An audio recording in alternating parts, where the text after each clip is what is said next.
Another thing I had to rebuild was this rear axle. I went ahead and drill tapped the ends of them, because before I just had a lock collar, like one of these on the end, just holding the rims on. That was kind of sketchy, so it's got a half 20 bolt in it now, holding it pretty solid. I kept having issues with this chain in the back popping off. And there's just like a 40 series machine chain with these 40 series sprockets here. So I decided to turn them down about 35 thousandths so I can fit this 420 racing chain on it, O-ring chain, and then put these collars on to try to align them a little bit better.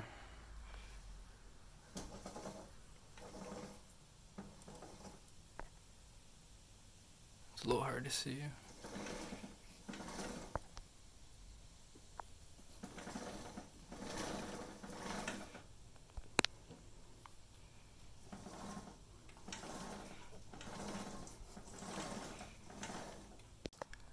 I've learned after building this the first time that if you want to use these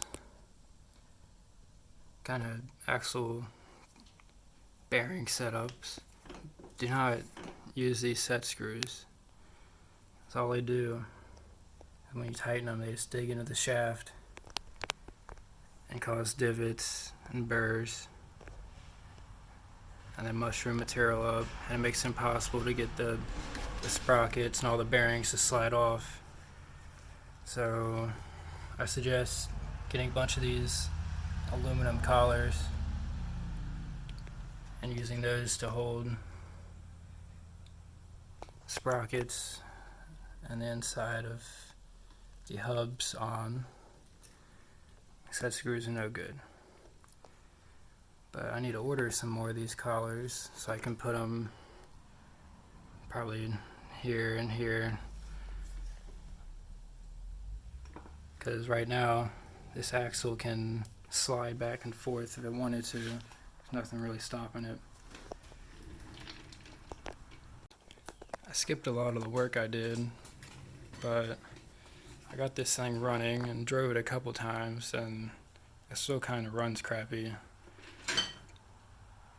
But I got the throttle all hooked up. Made some nice little things to capture the linkage.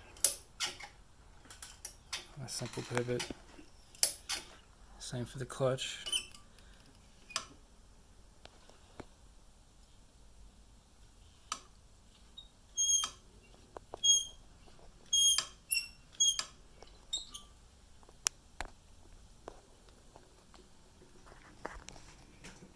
After only a couple laps, this chain in the back broke, but hopefully I got that all figured out now. Next is try to tune it, get it to run good. What's weird was I took it down the street and it was running like crap. Then just kind of gave it full throttle, a third, trying to clear it out, and all of a sudden it started running really good. And on the way back down the road towards my house, just ripping through first through fourth, and it was really crisp and hit the power band really nice. Then I got back to my house and for some reason the throttle was sticking. So there's some kind of mechanical issue with the carb, and it doesn't really make sense how it just started all of a sudden running really good from running like it was super rich and then it's just all of a sudden it's all sticking. But that's gonna be next, is tuning the pilot jets and the little screw over here for the idle circuit. This one.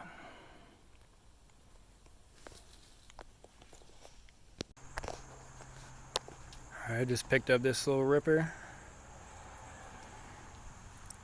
Looks pretty cool. This will be then the next project. We'll use this body and try to get a CR 150, CRF 150 or something like that. Here's some 1-inch tubing, 120 feet of it. I'm at work right now. I can get steel pretty cheap, so I work in a machine shop, so that helps. But yeah, I think this will look cool. After building that thing on that toolbox there, just by welding it straight to the top, I realized I need something better, something more flat, more space. So I bought this 4 by 6 foot 1/4 inch plate. Right now I'm making these legs for it. These are from a stop sign, if you can tell. This is just some 1 3/4 120 wall tube I had left over from the Subaru bumper. Using the MiG 160, running flux core through it. It's perfect for a job like this. As long as you take your time and turn up that heat, you can get decent results. But these little pads are so I can mount, there's casters to it, so I can easily roll it around. Also picked up this Bauer drill press from Harbor Freight. It's well worth it for a small garage. It's got a 5/8 chuck. It's got enough ass to it to drill through regular steel. I haven't tried stainless with it yet, but it's variable speed. You just move this lever, digital readout tells you the speed. Works pretty good. So now I'm going to tack these legs to this table, try to get them square with it. Already got some little spots marked out on each corner. About 2 inches in. Got a couple legs tacked on.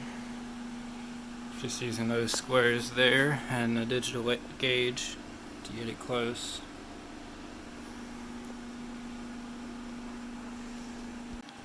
I've got the other legs and wheels on it. Rolls around now. Plenty of space on it. It's going to be perfect for building the frames. Plenty of room. But for now, I want to finally get this thing running. I've got an oil seal. We're going to take the side cover off and replace it. So let's get into it. So I got the clutch cover off. Obvious big crack in it. I never really looked closely enough to see that, but it's very obvious. It's been hit there. It wasn't leaking, so I might just throw a little JB weld on it and call it good. But looking at the basket here, we'll definitely have to file this sides of these flat again so that the clutch works good. Of course, it ain't just going to be as simple as replacing the seal, but it'll be worth it.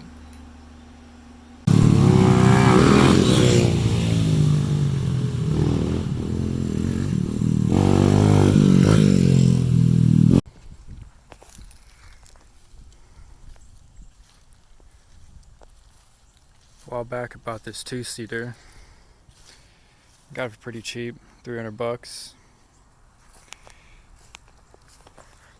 Came with a semi-auto engine with reverse, and unfortunately when I bought it, the crankcase was exploded. Well, not the crankcase, I guess the differential case on it. Let's see. You can see where it broke right there. The engine might still run, but it's worthless without getting a whole new case with it. So I think I might try to buy a Harbor Freight motor and get a cheap reverse gearbox from eBay, put on this thing. But other than that, it's a complete cart. A-arm front suspension, it's got a steering rack, disc brakes on the front. Cool little cart. Got like racing seats with harnesses. But I probably won't get to this project before winter, so I need to get it into this shed here. But the shed's full of stuff, so we're going to need to clear that out. Got this Subaru my buddy gave me. I wrecked the front end on it, and the alignment's all out of whack. I need to fix that and get it driving straight, get some tags and everything on it. And this thing's rusted out, it's a beater. So I'm thinking about chopping the back off of it, kind of like Mighty Car Mod style, making a Subaru. Something I can put go-karts and mini bikes in and haul them around, taking my buddy's house or whatever.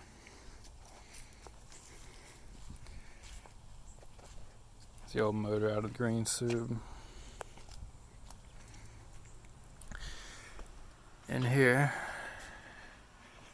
I've got, I bought one of these pit bikes. I already blew the tube in the rear tire, need to fix that.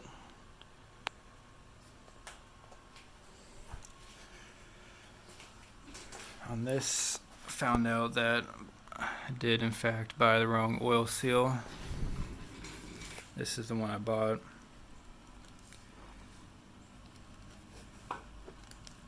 It's smaller, if I can find the actual one. Shoot. Where the hell did I put it? Okay, so here's the one that I bought here, and here's the one that came out of it. Had to use some wood screws like that and some little vise grips to get it out, but you can see it's obviously a lot bigger. And I can't find this seal on any website, Motorsport, Revzilla. There's this one website in the Netherlands, Seed MSL. That site don't even have it, but I did find a website that sells oil seals, like just an industrial website, industrial supplies, and I found one that has the same dimensions of this one, which I think is 36 by 52 by 8 millimeters. So that's coming on the way. I think this clutch cover gasket is okay to use still. There's no rips or anything on it. I'm still going to have to file on this basket to get these grooves out of it.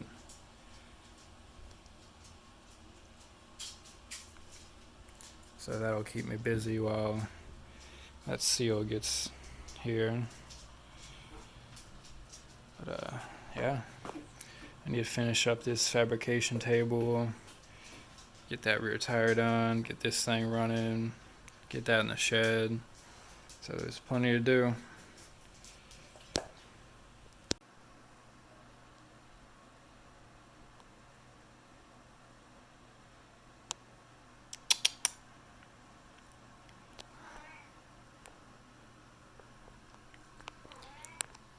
So 2 weeks later, I finally got a seal in. I couldn't find this specific size seal on Motorsport or Revzilla or any of them sites. It's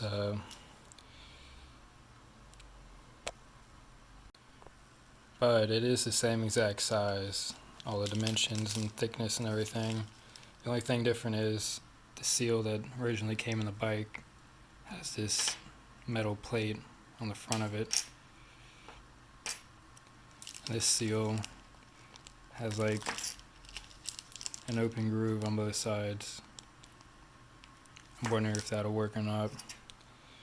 One thing I'm learning about these old two-strokes, this is an 89 from an 89 RMX, is that the parts availability sucks and you can't really find anything. But I have found that power valve spring and this seal from European companies, and they usually have them in stock. So if you're working on old bikes like this, check Euro websites, I guess. So I'll be able to get back started on that. For the Corvette build, I'm planning on making some custom spindles out of a piece of billet, maybe 4140 steel, and try to make them out of one piece. So this will have a 5/8 bolt coming through here, threads on this side, so that it can go through this bearing and be bolted on to the spindle here.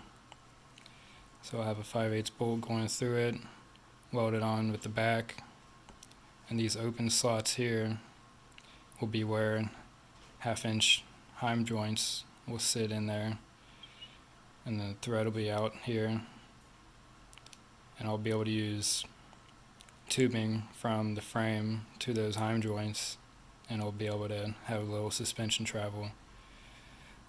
But I'll have 1/2-inch 20 drilled and tapped through here on each side, only tapped right here, so that when I put that heim joint in, I can just screw that 1/2-inch 20 bolt right through here. Don't have to worry about a nut or anything. So I think that should work out pretty good. On this thing, for the spindles, I just used 1/8-inch plate steel and kind of pieced it together. And I would like something a little bit cleaner and stronger than this. So, yeah. Right now, I'm trying to get some measurements for this part of it, for this taper, to see how far I can get it to sit in here and how wide it needs to be from here. So I like the spindle to be able to tuck up in this wheel as much as possible. As you can see, the bearing sits down in there pretty deep. So the closer I can get that spindle in there, the better the scrub radius will be. Even though this thing, I like to drive it on the street, so hopefully it handles pretty good. Better the scrub radius, the better that'll feel. But yeah, that's where I'm at so far. Here's a quick little drawing of what I want the frame on the Corvette to be like. Got the CRF 230 sitting up front, 1-inch tubes as frame rails. Got a chain coming back to the jack shaft, back to our 1-inch axle, wheel hubs, brake disc, axle hangers, axle hub with a sprocket. Here's where the seat will be, and like the back end of the go-kart will be right here, front end up here.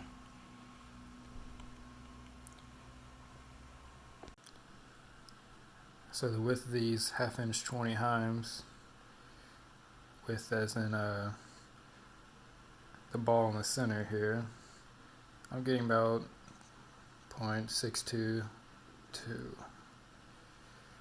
So I would like it to fit pretty tight, so I'll make this right here about 0.623. And I plan to have these right here and right here, and then a tube going from the frame with a nut in the end, half 20 nut welded in the end of the 1-inch tube. Then you can thread these in and then slide the spindle on it, and then through this hole you can have that half 20 bolt screw right in there and hold it in. I think that should work pretty good. And for this dimension, I at least need around 700 thou of clearance for this to sit in the center of this and have enough clearance so I don't hit this wall right here.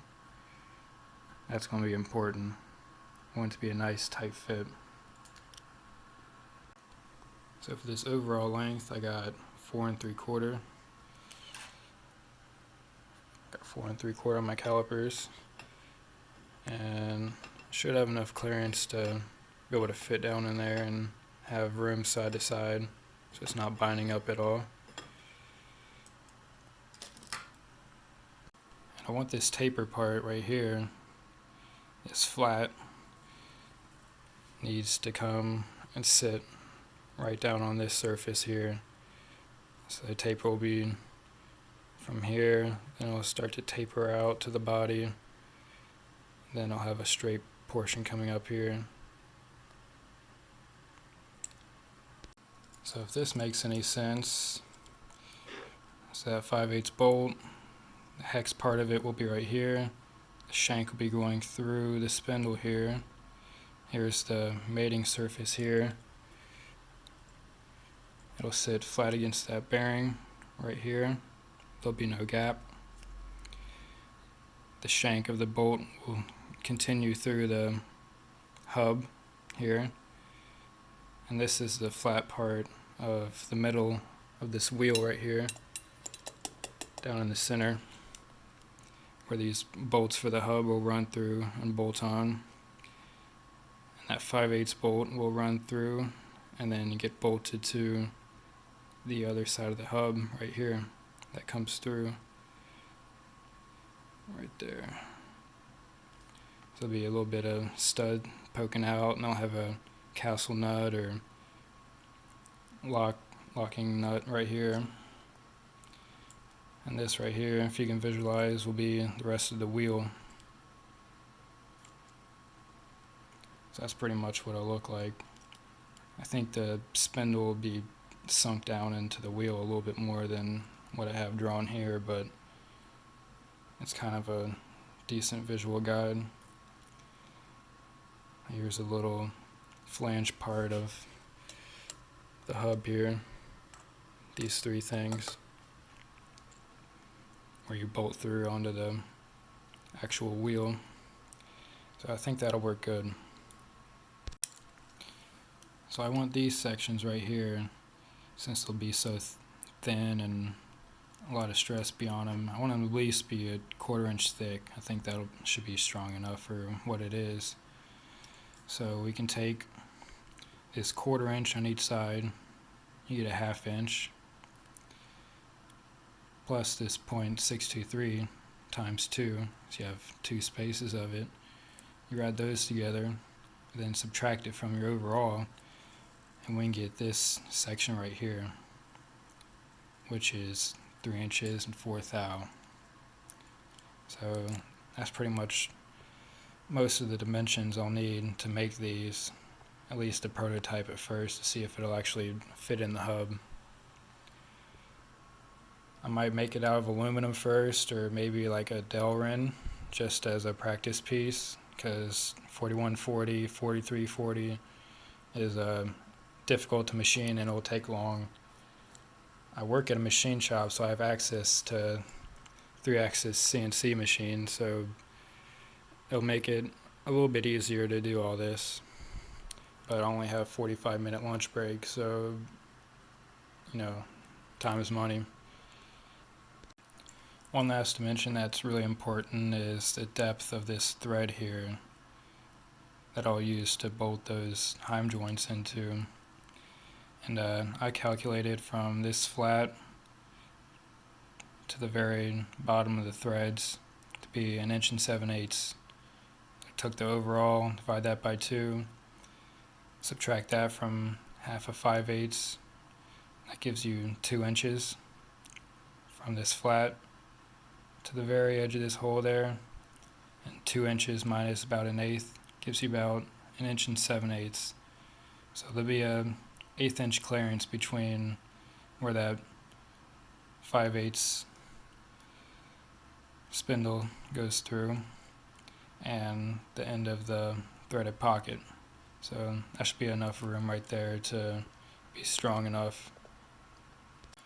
And this depth right here from this face down to here would just depend on what kind of material I find. It kind of don't really matter, but like I said, it's just whatever I can find and use. Now, one thing I realized that might be a problem is how wide this taper area is, because on this bearing you only want this part, this inner race, to be, touching this face right here so that the bearing can work correctly. You want only this to be touching the spindle so the rest of it can move freely, because if the spindle reaches out to this part right here and you bolt it on there tightly, this is going to basically make this connected to that, and if you try to drive it, it'll just screw up this aluminum right here. So that little part of the taper has to fit within this area right here. Might end up just running a little washer right here to space it out so it clamps only on this part right here, and that might be able to give me a wider space for more strength right here, but we'll see when we get there. Alright, it's the next day. I'm at work. Got our plans here. I figured the width here be at least 1.25 inches, and the length of this be 2.9. So here we got plenty of metal stock, and I asked my boss if it was okay if I could use a piece of, let's see, I think it was this right here, piece of 303 stainless. It's 3 inches by 1.5 inches.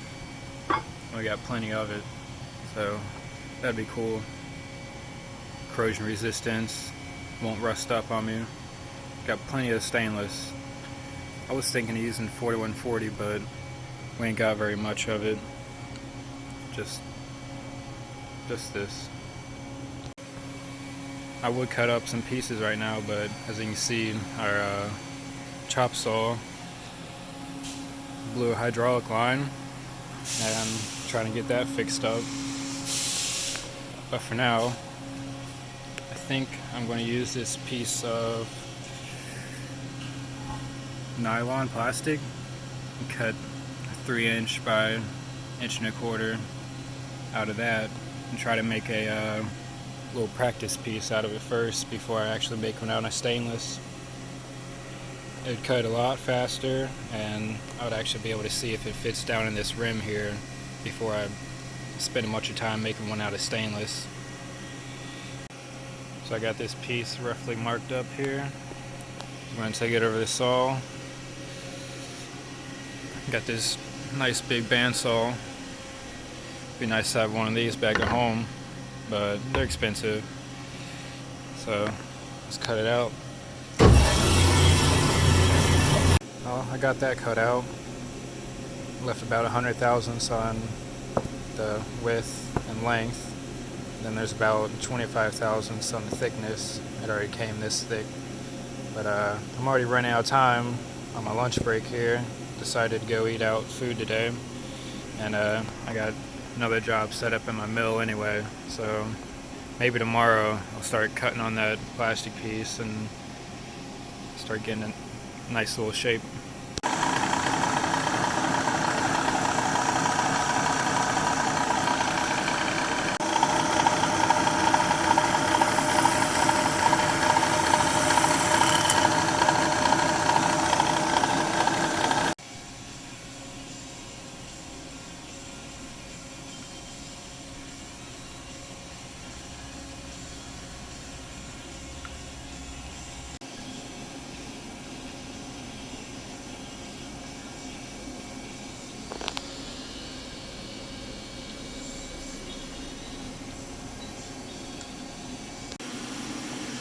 So I got the 5/8 hole drilled all the way through. I got the slots cut out, drilled and tapped for 1/2 20 so I can fit the heim joints in there and bolt them in. Now we're going to do these angles right here using a sine bar.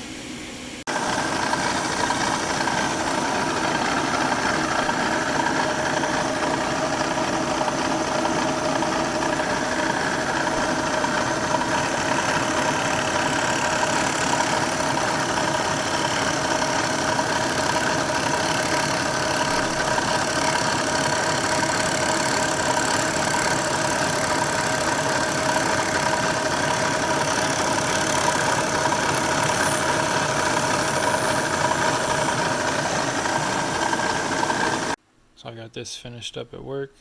It turned out just how I wanted it to. I got them drilled and tapped for a 1/2 20. Can't really tell.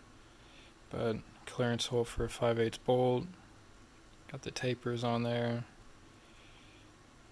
Then I decided to draw it up on Fusion 360 here. I thought that was pretty cool.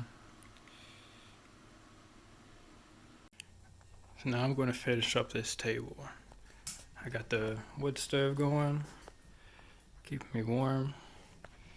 Got the MiG 160 out. All the projects move out of the way. I got the legs on, no supports yet. But while I still have room before I put supports on, I'm going to start working on how I'm going to mount the welders.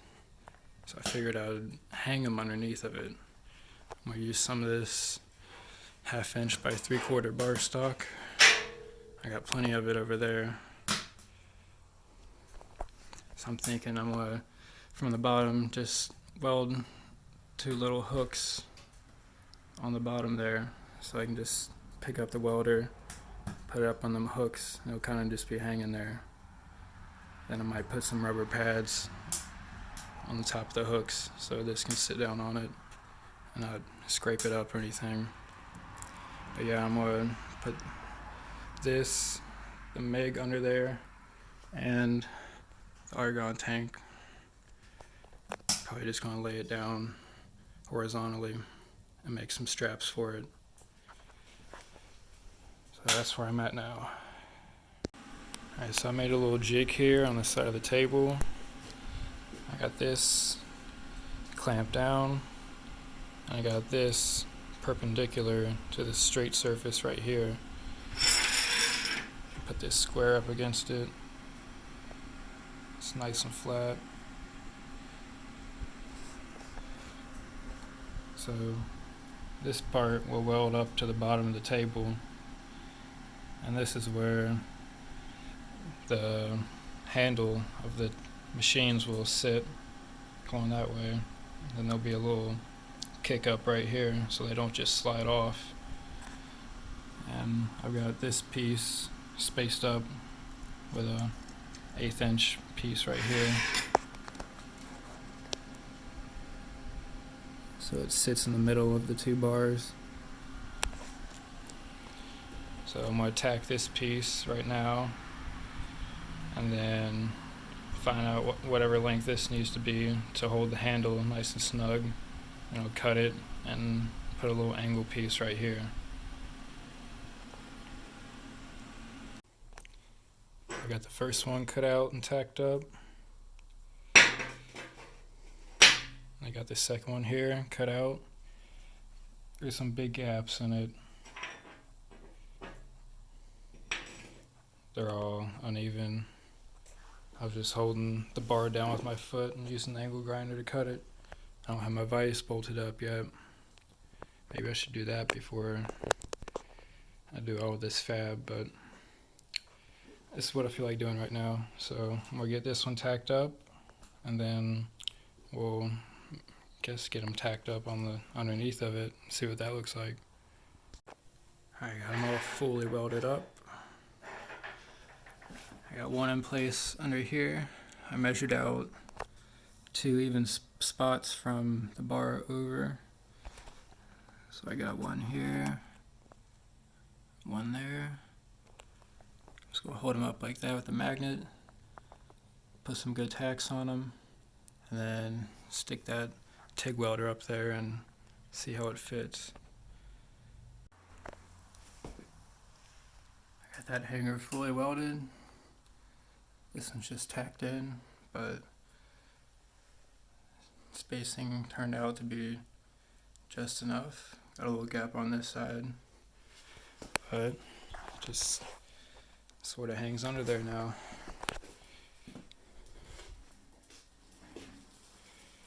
Just like that.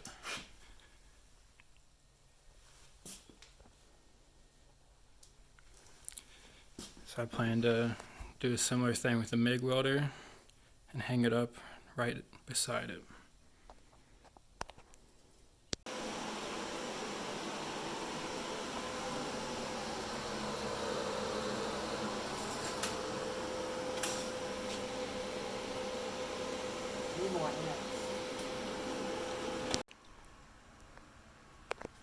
So I got the MIG on there.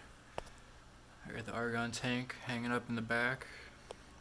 I got these supports on all 4 sides.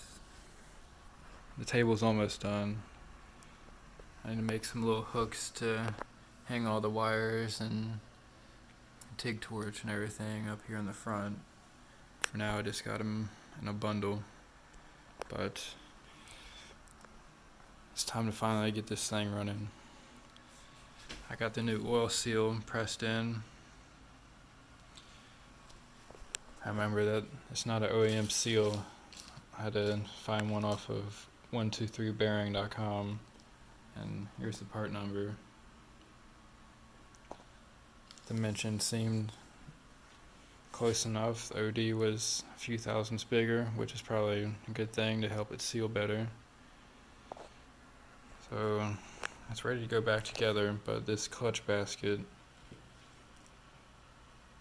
has a lot of wear and grooves in it. So I'm gonna sit here and file all the grooves off until it's all nice and flat, so them clutch discs don't get caught up. And after that, get this thing back together, see if it smokes. I got the basket filed. Everything went back together pretty smoothly. Right now I'm about to put the water pump cover back on, clean up the surfaces. I'm going to use some of this Toyota seal packing. It's awesome. It's the best stuff I've ever used for RTV wise.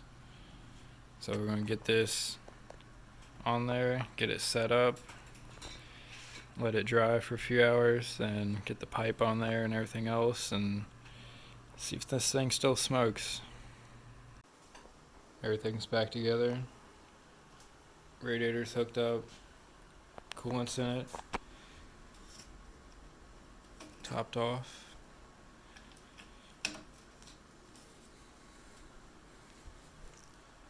Pipes on. Clutch is hooked up.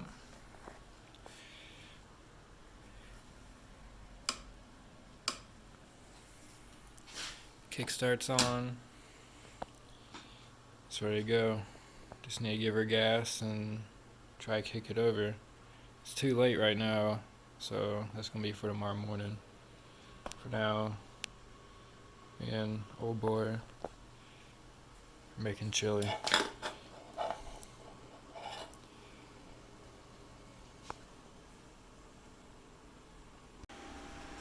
Well, I've been kicking this thing for hours. I just can't get it to start, and I'm kind of over it.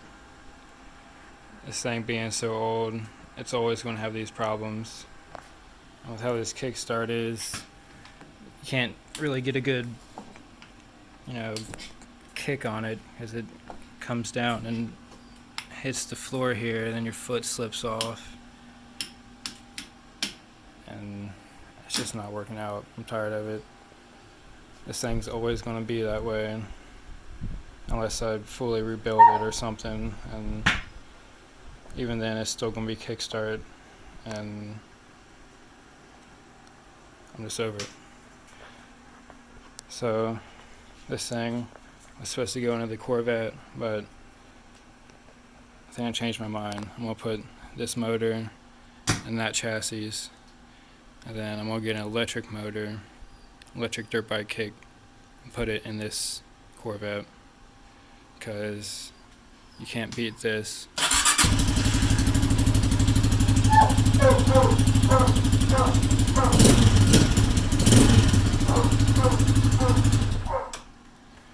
And from the beginning, I just wanted this cart as something to just be able to fire it up and just go rip it and have fun. And I don't want to deal with these 30-year-old two-stroke problems. So I'm going to rip this thing apart and get started on that process. And it's going to be a whole nother rebuild of this cart, but it's going to be worth it. Thankfully, it uses 520 chain, so we'll be able to use the same chain setup, just use different motor mounts. So I got the 252 stroke out.